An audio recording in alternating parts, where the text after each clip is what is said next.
சீரியல்களின் full எபிசோடுகளை Sun டிவியில் ஒளிபரப்பான உடனே எக்ஸ்க்ளூசிவாக சன் நெக்ஸ்டில் மட்டும் ஃப்ரீயா பாருங்கள்.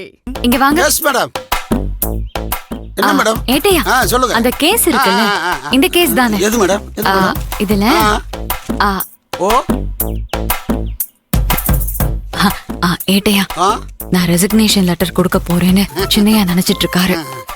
நான் டிஜிபி மீட்டிங் முடிச்சிட்டு வந்துடுறேன். அது வரைக்கும் நீங்க சின்னையா கூட இருங்க. ஏதாவது கேட்டாருன்னா சமாளிங்க. ஓ அப்படியா மேடம்? சரிங்க மேடம், நான் பாத்துக்கிறேன். நீங்க நல்லபடியா மீட்டிங் முடிச்சிட்டு வாங்க மேடம். சரி. சரிங்க மேடம், ஓகே.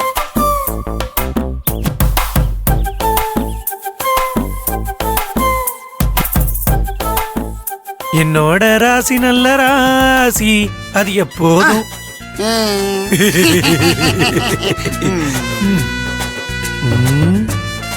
ஏட்டையா, சொல்லுங்க ஐயா. ஏன் ஈஸ்வரிய பாத்தீங்களா? அவளுடைய சின்னைய நான் ஒரு வார்த்தை சொன்னேங்கிறதுக்காக வேலையை விடுறதுக்காக டிஜிபிய பார்த்து அவர் ராஜினாமா லெட்டரே கொடுக்க வந்திருக்கா. பொண்டாட்டினா இப்படிதானே இருக்கணும்.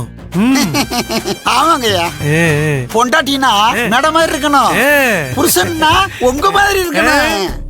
என்ன பிரமாதமான புருஷன் நீங்க. என்ன ஏட்டையா, என்னைய வச்சு எதுவும் காமெடி கிமெடி பண்றீங்களா? ஐயோ, என்ன தம்பி இப்படி கேட்டுட்டீங்க? உங்களை வச்சு காமெடி எல்லாம் பண்ண முடியுமா? இந்த வரைஞ்ச மீசை ஏதோ பொடி வச்சு பேசுற மாதிரி தெரியுது. என்ன தம்பி, நீங்க என்னமோ தனியா பேசிக்கிட்டு இருக்கீங்க?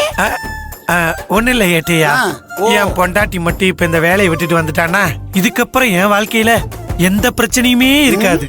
தம்பி, நான் சொல்றேன்னு தப்பா எடுத்துக்கிறாதீங்க. வானம்னா மேகம் இருக்கும், வாழ்க்கைன்னா பிரச்சனை இருக்கத்தான் செய்யும். பிரச்சனைக்கு பயந்து இவ்வளவு பெரிய வேலையை விட சொல்லலாமா? அதுக்கு இல்ல ஏட்டையா. தம்பி, மேடம் மாதிரி ஒரு நேர்மையான போலீஸ் ஆபீசர் டிபார்ட்மெண்ட்ல இருக்குது எங்களுக்கு எவ்வளவு பெருமையா இருக்கு தெரியுமா?